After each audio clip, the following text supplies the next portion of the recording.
Saat ku berjalan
Ucapan syukur yang tak terhingga kami naikkan kehadirat Tuhan. Kami bersyukur untuk cinta kasih kemurahan Tuhan dalam setiap kehidupan kami Tuhan. Kami bersyukur Tuhan, kami banggakan punya Tuhan Yesus penolong yang setia dalam kehidupan kami. Terima kasih Tuhan, segala pujian, syukur, hormat, kemuliaan hanya bagi Tuhan. Saatnya Tuhan kami akan duduk diam untuk mendengar firman Tuhan. Dan urapi hamba-Mu yang berdiri untuk berbicara Tuhan. Urapan surgawi menjadi bagian daripada hamba-Mu Tuhan. Dan biar setiap kami Tuhan, semua kami yang hadir pada kesempatan ini, kami dikuatkan, kami diberkati oleh kebenaran firman Tuhan. Dalam nama Tuhan Yesus Kristus yang hidup, sekali lagi Tuhan, urapan surgawi turun atas hamba Tuhan. Dalam nama Tuhan Yesus Kristus, kami siap untuk menyambut berkat kebenaran firman Tuhan. Haleluya, amin.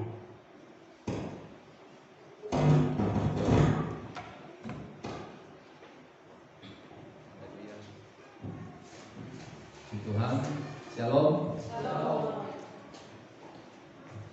Tuhan, hari ini kita jumpa lagi. Coba saudara kanan kiri saudara kasih senyum. Haleluya. Lihat kanan kiri saudara. Wow, engkau lebih cantik di masa pandemi ini. PPKM. PPKM itu katanya pinggang, paha, kaki melar. Tuhan, saudara, hari ini kita jumpa lagi. Kita lihat dalam firman Tuhan di dalam kitab Mazmur. Di dalam ibadah online kemarin, saudara, beberapa minggu saya menyampaikan tentang Mazmur 91. Karena di masa-masa pandemi ini, saudara harus waspada. Kenapa? Karena hari-hari ini adalah hari-hari yang tidak mengenakan gitu ya. Tidak mengenakan artinya bahwa hari-hari ini adalah hari-hari yang saat-saatnya kita ini harus waspada. Nah, di dalam Mazmur 91 saudara, ayat pertama dengan yang kedua saja, dikatakan begini: orang yang duduk dalam lindungan yang maha tinggi dan bermalam dalam naungan yang maha kuasa akan berkata kepada Tuhan, tempat perlindunganku dan kubu pertahananku adalah Allahku yang kupercayai. Jadi saudara, satu-satunya jalan untuk kita terhindar dari segala macam, itu baik kita masih ada dalam dunia, baik nanti saudara kita mempersiapkan diri, kita harus duduk dalam lindungan yang maha tinggi dan bermalam dalam naungan yang maha kuasa. Dan kita harus berkata, tempat perlindungan kita, tempat perlindungan aku dan kubu pertahananku adalah Allah yang kupercayai. Haleluya. Nah saudara, di dalam Wahyu 6, karena ini berlanjut saudara nanti kalau ada data saudara boleh lihat di dalam YouTube ya. Di dalam Wahyu 6, saya akan lanjutkan tentang Wahyu 6 saudara.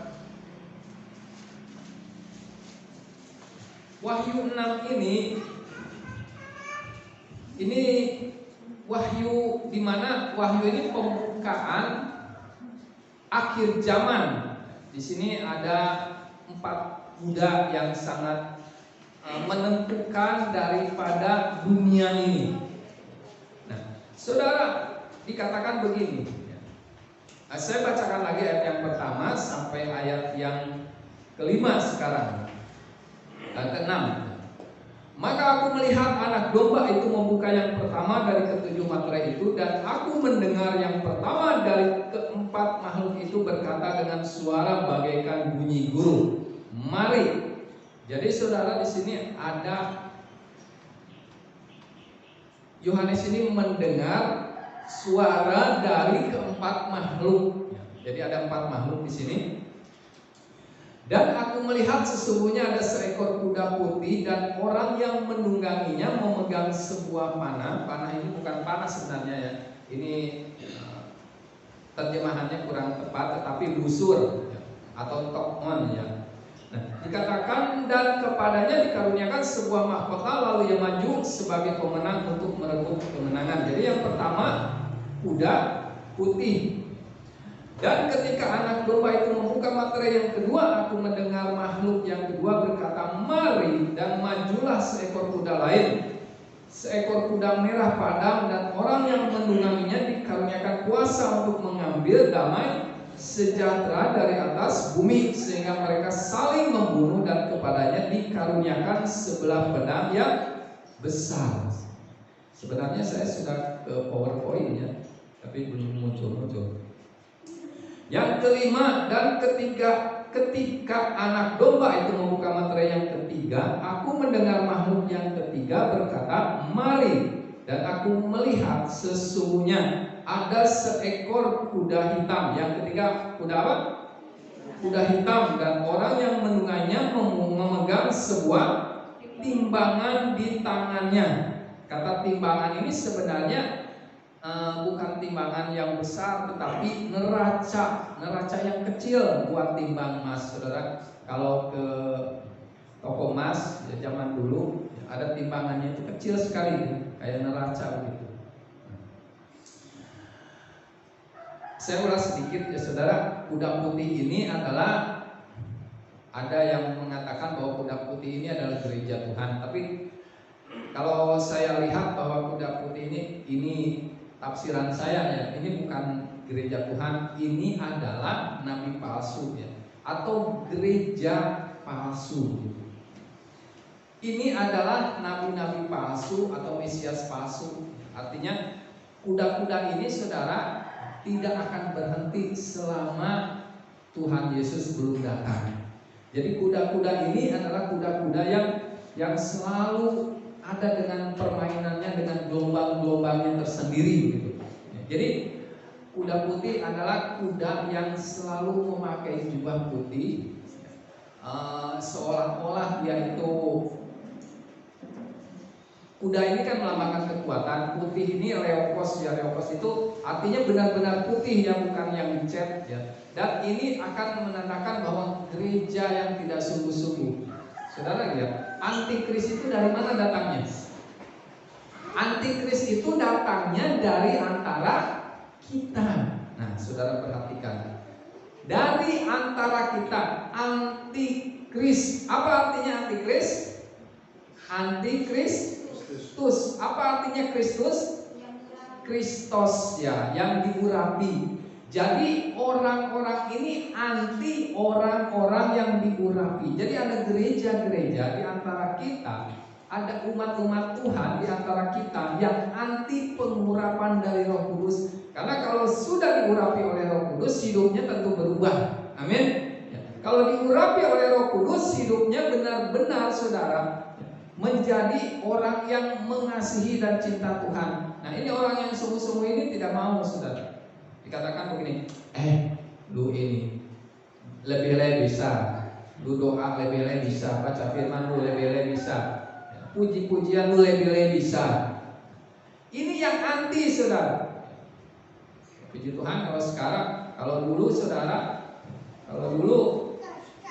saya biasa dulu ya, berapa puluh tahun dulu, kalau ada kematian saudara, saya nyanyi, saya angkat tangan begini saudara. Di tempat kematian saya angkat tangan pujian. Semua manusia Lihat saudara, mungkin dalam hatinya mungkin lebih bisa. Loh, orang mau memuji Tuhan, mau angkat tangan katanya lebih ready. Nah, saudara hati-hati. Orang yang senang dengan pengajaran firman Tuhan, saudara, ya mau diajar, kadang-kadang dikatakan lu lebih bisa, lu sudah, artinya sudah jadi jamur di situ katanya, lu masih ajar-ajar beta. Ini bahaya saudara. Ini adalah seekor kuda putih. Kuda putih ini selalu menggambarkan bahwa mereka itu selalu senang dengan kepalsuan gitu.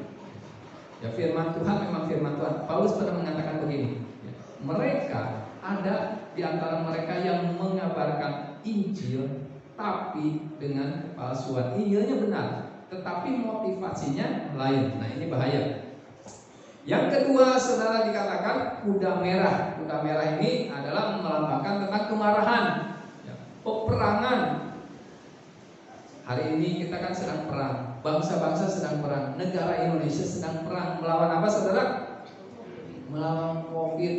Dulu perangnya pakai senjata, dulu perangnya pakai alat-alat yang canggih. Sekarang perangnya bukan pakai senjata, perangnya memakai virus. Ya, virus di mana-mana, benar?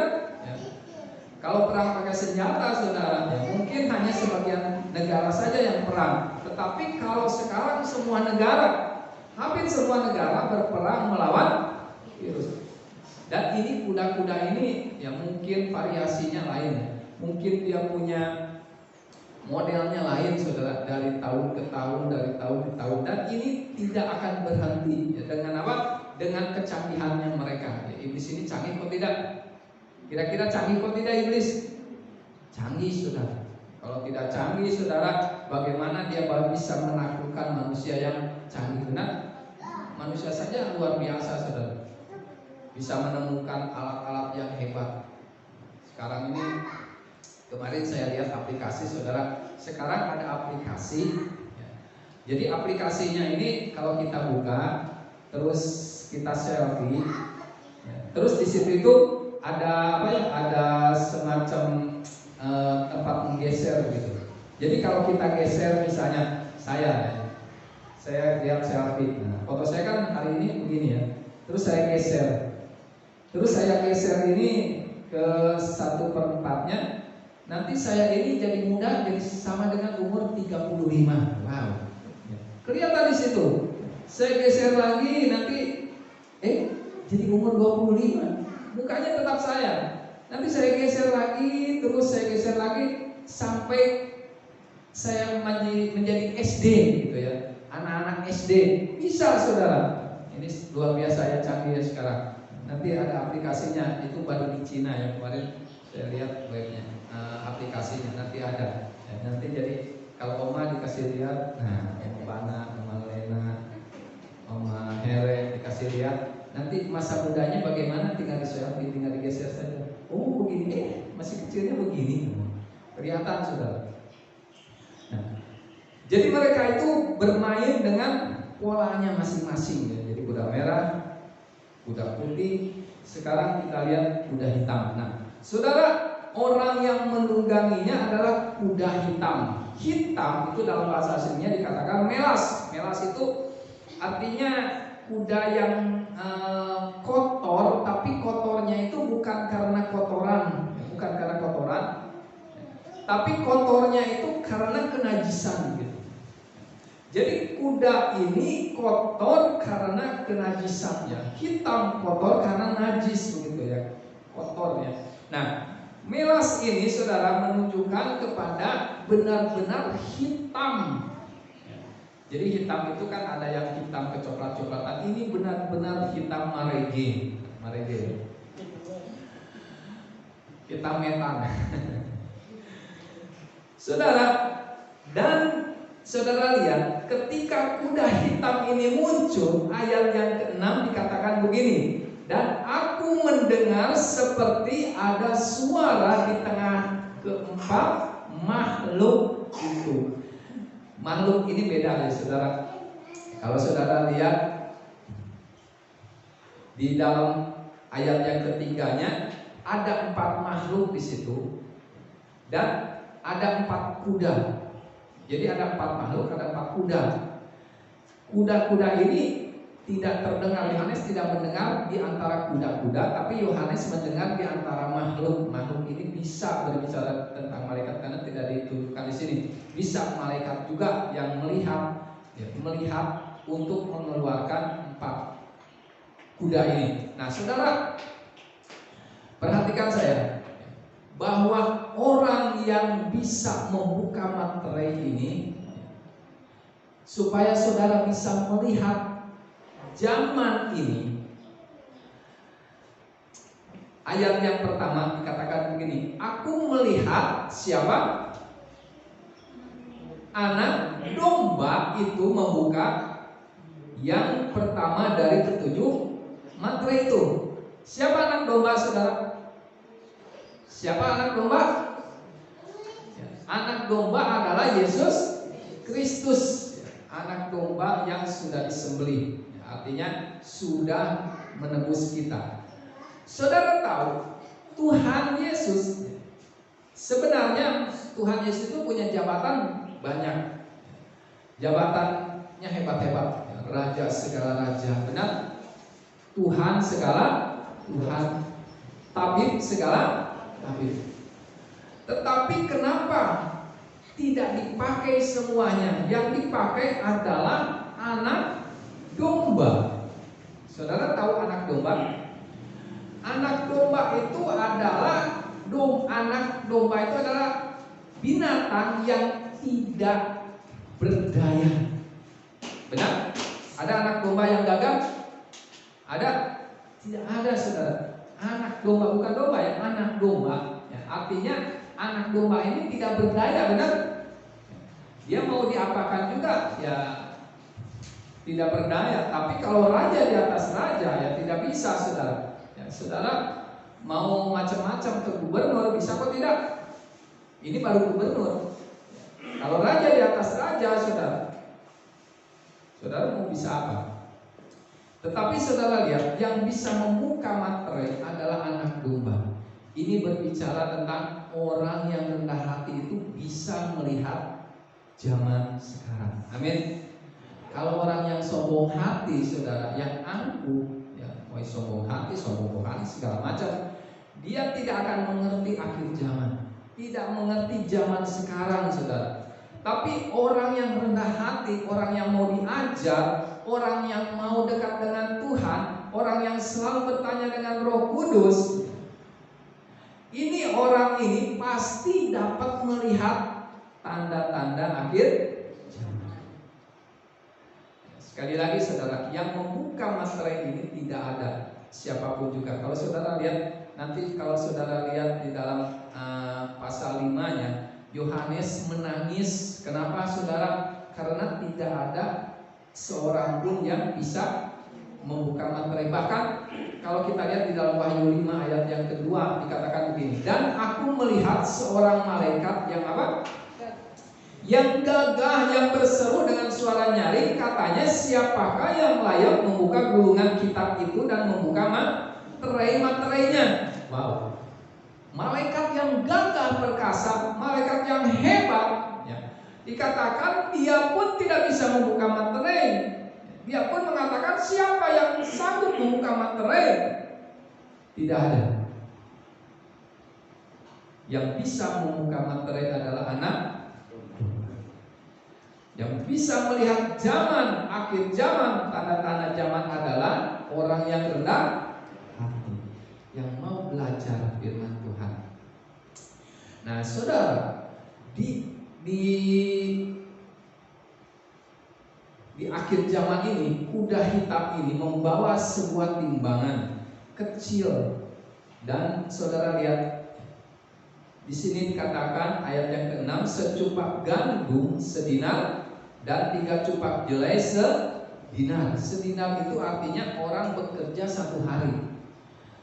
Jadi kalau kita bekerja dari pagi, dari jam 8 sampai jam 4 misalnya, hari ini 150.000 1 hari kerja tukang, ya, artinya kerja buruh begitu ya. 150.000 per hari. Dia hanya cukup makan 1 kali. Mahal atau tidak? Mahal. Harga beras jadinya setengah kilo ya bisa jadi ya. Kalau 1 kilo sekarang kan berapa? 10.000 ya. Nanti bisa jadi 100.000 atau 150.000. Cukup 1 kali, hanya gandum saja. Jelai saudara, ini bisa hanya 3 kali makan. Tetapi saudara lihat, gandum dengan jelai ini sangat jauh beda. Gandum itu makanannya bergizi. Kalau saudara sekarang gandum ini, kalau saudara beli di Lipo, di mall, jadi di Hypermart, saya biasa beli. Itu 1 kilo itu sekitar 40.000 hari ini. 1 kilo 40.000. Nah kalau jelai saudara, ini lebih rendah. Jelai ini makanan juga, tetapi gizinya tidak ada. Artinya bahwa kalau kita makan jelai 1 hari 3 kali, ini gizinya tidak ada dan akan kekurangan gizi. Di akhir zaman saudara, ini gandum ini sangat mahal, makanan ini sangat mahal. Dan Alkitab mengatakan begini, tetapi jangan rusakkan minyak dan anggur. Jangan rusakkan minyak dan anggur, saudara. Ini luar biasa ya. Jadi suara itu mengatakan boleh gandum mahal, boleh gandum sangat dicari oleh banyak orang, tetapi jangan rusakkan minyak dan anggur. Minyak itu berbicara tentang apa? Pengurapan. Amin. Minyak itu berbicara tentang urapan Tuhan. Saudara, perhatikan saya. Ada sekitar 4 yang saya temukan, sekitar 4.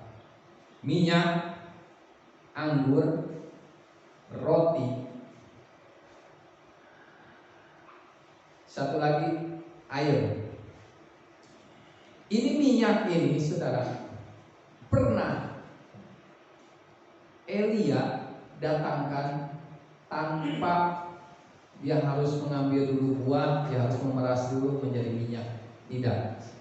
Janda di Sarfat saudara, ketika dikatakan begini, Elia, janda Sarfat Elia mengatakan begini, hai ibu, buatkan aku dulu roti.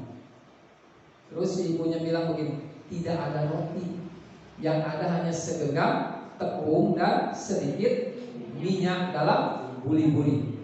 Elia mengatakan begini, buatkan dulu untuk aku, sesudah itu untuk kamu dan anakmu, karena ada anaknya. Ibunya bilang tidak bisa. Karena apa? Karena kalau dibuat untuk hamba Tuhan, maka tepung ini sudah habis, minyak ini sudah habis. Aku tinggal tunggu mati, karena itu kelaparan 3,5 tahun lamanya. Tetapi Elia mengatakan begini, tepung tidak akan habis dan minyak tidak akan berkurang. Nah, saudara lihat, ketika dibuatkan dan Elia makan, tepung ini tidak berkurang. Dari mana itu tepung? Tepung ini kan tidak ditanam, benar? Dia tidak tanam dulu gandumnya, baru diolah lagi menjadi tepung, kan tidak. Tapi tepung dengan adanya dengan sendiri. Minyak dalam buli-buli pun tidak dibuat, benar? Tetapi ada sendiri. Berarti dari mana saudara? Saya percaya ini dari Tuhan dan tidak dibuat oleh manusia, tapi dibuat oleh malaikatnya Tuhan. Amin. Terus apalagi anggur. Ya, saudara lihat, ketika di dalam Yohanes 2, ketika ada perkawinan di tanah Kanaan, Yesus kan datang, benar? Bersama keluarganya, mungkin keluarganya juga yang menikah. Dan Alkitab mengatakan di situ dia kekurangan anggur. Yesus mengatakan apa? Isi itu penuh buyung atau tempayan dengan buyung-buyung, isi penuh, saudara. Setelah diisi penuh, air berubah menjadi, dari mana itu anggur? Apa diperas dulu? Tidak. Tapi anggur itu ada datangnya dengan sendiri. Tapi kan mustahil kalau ada datangnya sendiri, pasti ada yang mengirimkannya, benar? Pasti ada. Roti pun demikian. Ketika Tuhan Yesus memberi makan 5.000 roti, kan hanya 5 ketul roti kan, 5.000 orang. 5 ketul roti dipecah-pecahkan memberi makan kepada berapa? 5.000 orang laki-laki, belum termasuk anak dan istri, nenek, kakek, belum termasuk. Nah, dari mana itu roti, saudara? Apa itu buat dulu? Kan tidak bisa. Tapi roti itu kok datang dengan sendirinya? Pasti ada yang buat, benar? Ada tangan yang membuatnya. Nah, saudara perhatikan. Jadi ada yang tidak dibuat oleh manusia, tetapi disiapkan oleh Tuhan. Amin. Tidak ada yang dibuat oleh tangan manusia, tetapi disiapkan oleh Tuhan. Nah, inilah perlindungan Tuhan. Walaupun dunia bergejolak, kuda hitam itu muncul, saudara, dan semuanya serba mahal, saudara, semuanya serba sulit. Tetapi Alkitab mengatakan bahwa dalam lindungan Tuhan engkau akan tetap dipelihara oleh Tuhan. Amin. Amin. Saudara percaya? Coba lihat kanan kiri saudara. Katakan aku percaya. Nah, saudara, sukacita. Ini anggur ini berbicara tentang sukacita dan pengurapan dari Tuhan. Janganlah sampai menjauh dari kita. Amin. Urapi Tuhan, penuhi aku dengan Roh-Mu yang kudus. Itu saudara setiap hari saudara harus perhatikan. Karena apa? Karena kalau tidak, saudara, kuda merah menghantam saudara. Kuda merah itu menghilangkan damai sejahtera. Menghilangkan damai sejahtera dalam keluarga, menghilangkan damai sejahtera dalam pekerjaan, menghilangkan damai sejahtera untuk anak-anak, untuk keluarga, untuk orang tua, untuk famili, bahkan untuk mungkin tetangga kanan kiri muka belakang. Damai sejahtera diambil oleh kuda merah itu, berbahaya saudara. Oleh sebab itu pengurapan dan minyak atau sukacita dari Tuhan itu harus tetap tinggal di dalam hidup kita. Amin. Nah, oleh sebab itu saudara, mari biarlah hari ini kuda itu jangan sampai tinggal di dalam keluarga kita, kuda hitam itu. Saudara minta lindungan Tuhan. Karena apa saudara? Karena kalau kuda itu sudah tinggal dalam keluarga kita, maka apa? Maka segala sesuatu tidak ada yang bersih. Saudara lihat di dalam Yesaya 28. Yesaya 28 saudara. Ini nubuatan saudara. Yesaya 28.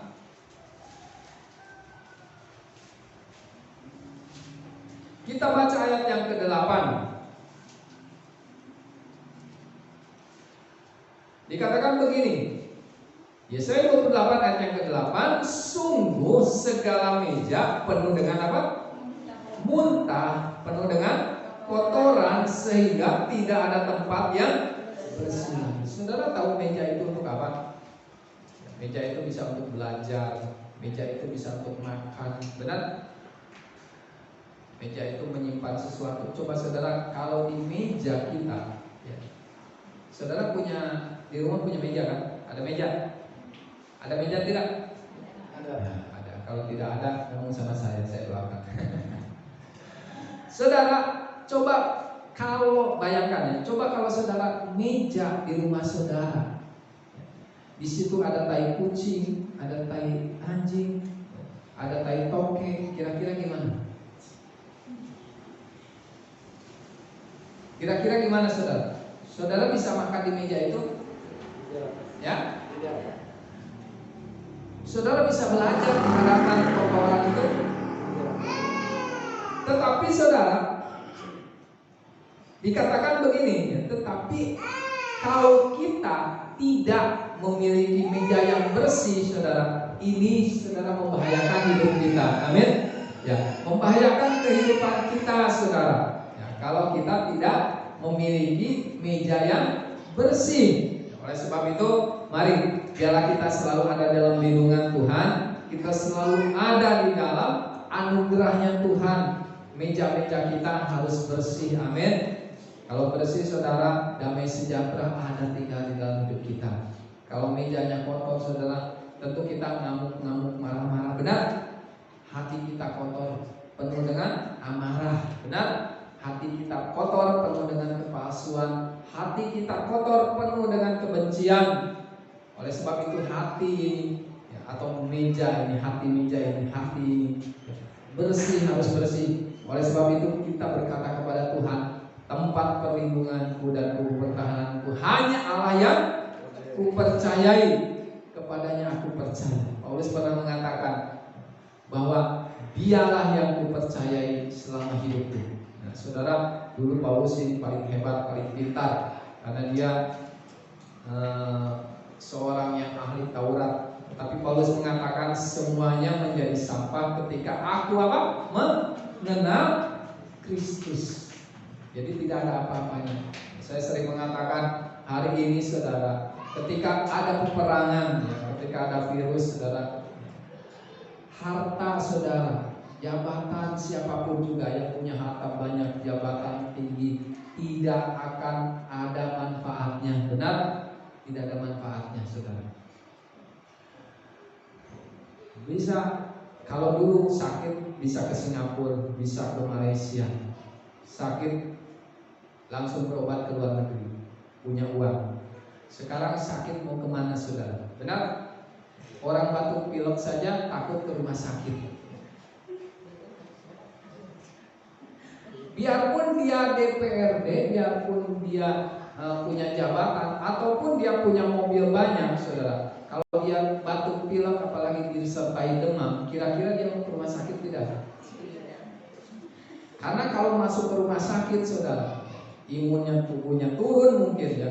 Di rumah sakit banyak virus, bisa saja virusnya masuk. Mungkin di rumahnya tidak COVID, tapi masuk ke rumah sakit karena imunnya lagi turun, bisa saja COVID-nya masuk. Batuk, pilek, demam, yang bukan COVID, negatif misalnya di rumah, masuk ke rumah sakit, bisa saja virusnya menyebar, bisa saja, benar? Nah, setelah itu pulang dari rumah sakit langsung ke, tidak singgah di rumah saudara, langsung saudara itu. Dan itu enaknya saudara. Kenapa? Tidak usah kumpul keluarga lagi. Tidak usah lagi kanan kiri harus ambil barang beras segala macam, tidak usah saudara. Langsung ke surga. Nah saudara, perhatikan saya bahwa pengurapan Tuhan, sukacita dari Tuhan, janganlah meninggalkan kita. Amin. Setiap hari kita katakan, Tuhan penuhi aku dengan roh-Mu, Tuhan penuhi aku dengan urapan-Mu. Sukacita itu harus selalu tinggal di dalam hidup kita. Kalau tidak saudara, damai sejahtera akan diambil oleh si kuda pengirat. Oleh sebab itu mari, biarlah hari ini adalah hari yang luar biasa. Kita bisa tatap muka, pemerintah sudah izinkan, walaupun masih harus terbatas. Tapi biarlah hari ini kita ada di dalam lindungan Tuhan, lindungan yang maha kuasa dikatakan. Orang yang duduk dalam lindungan yang maha tinggi dan bermalam dalam naungan yang maha kuasa akan berkata kepada Tuhan, tempat perlindunganku dan kubu pertahananku adalah Allah yang dipercayai. Haleluya.